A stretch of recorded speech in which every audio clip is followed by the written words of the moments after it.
And I'm back in the kitchen making croissants. Hi, I'm Lexi. Thanks for joining me.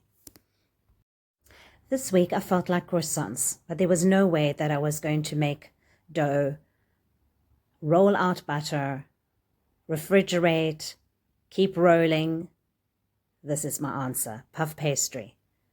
Puff pastry is very similar to croissant dough, with probably one difference that the puff pastry has water, whereas the croissant dough will probably have milk. Else it is pretty much the same. So I thought, let me give this a try. Let's see how our croissants turn out if we use puff pastry, which is pretty buttery already. So here is my puff pastry, which I have already rolled out a little bit thinner and cut into a big triangle. Now, I'm not going to be OCD about this and measure. It's dividing it into squares, and each square I will cut down the middle to make 2 triangles.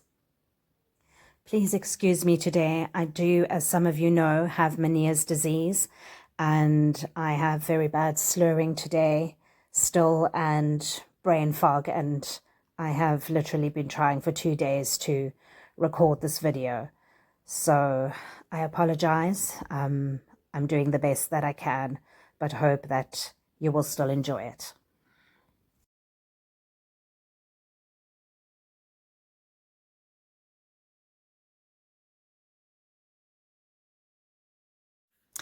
So I decided for the chocolate ones to use the Bourneville chocolate. I don't know if you get that in the UK. You may, but it is a dark, quite bitter chocolate, which I like. I think the next time that I make it, I would probably use some Nutella and then do some melted chocolate on top. I think that would make it even better. And also definitely need to bump up the butteriness of the puff pastry. So I would also melt some butter and just brush it on before putting the chocolate in or the Nutella. It definitely needed some more butter. But this is how I'm doing it, and you can see it's super easy to just roll up and quite fun to do actually. And these are once again the mini ones. So these are tiny little ones that I've done. And then I baked part of them, and the rest I put in a freezer bag for another time. So next time I don't need to make them up. I can just pull the bag out of the freezer and pop them in the oven. So this is a great thing to do as a kind of meal prep, or to have something sweet on hand. So the next croissant that I did was my favorite, an almond croissant. So here I'm just doing a filling, and it is some brown sugar, some almond extract, and some butter. And just mix that very well together until it becomes super creamy. And that is what I'm going to fill my next croissants with. And the next ones are going to be standard size.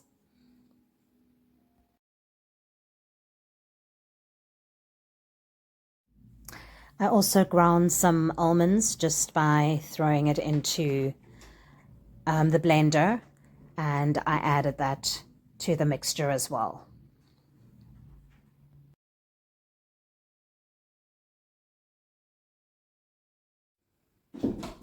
I then rolled out the puff pastry the same as I did the last time, and just cut off the edges to make it into a nice neat rectangle.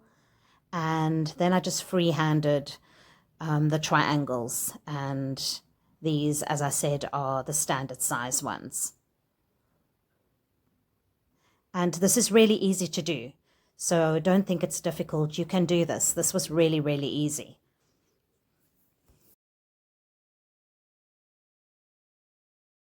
I generously filled with the filling that I had made of the butter, sugar, almond extract, and the almonds.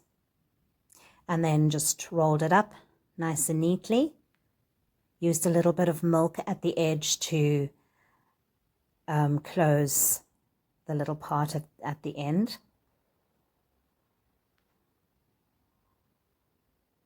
And yes, these came out very nice. The bigger ones were easier to shape and looked more like your typical croissant.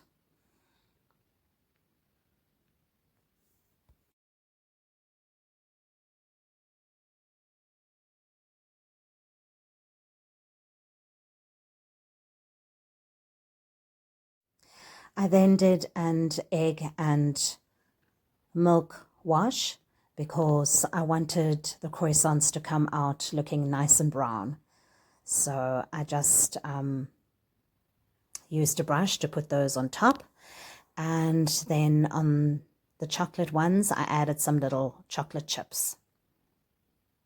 But next time I will definitely melt some chocolate and just kind of sprinkle it across. I think it will look nicer.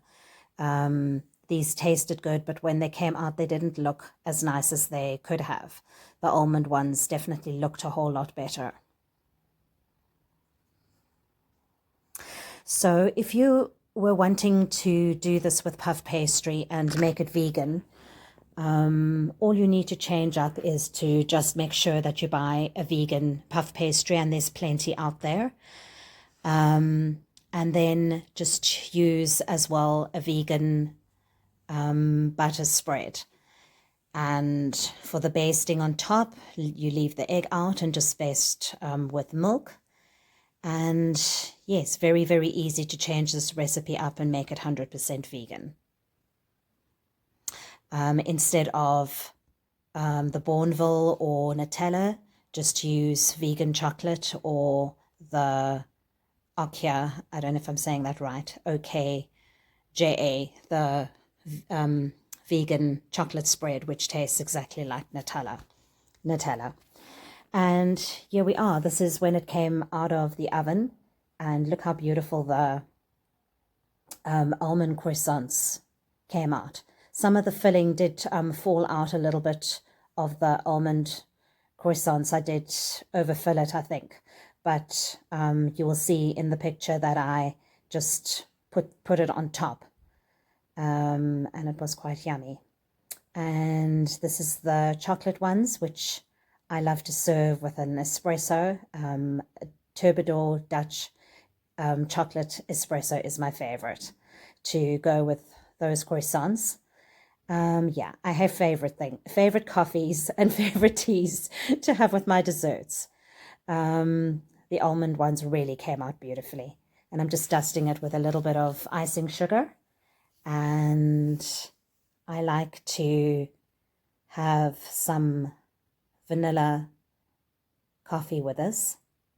I am not being sponsored by Turbidor, but it is one of my favorite coffees.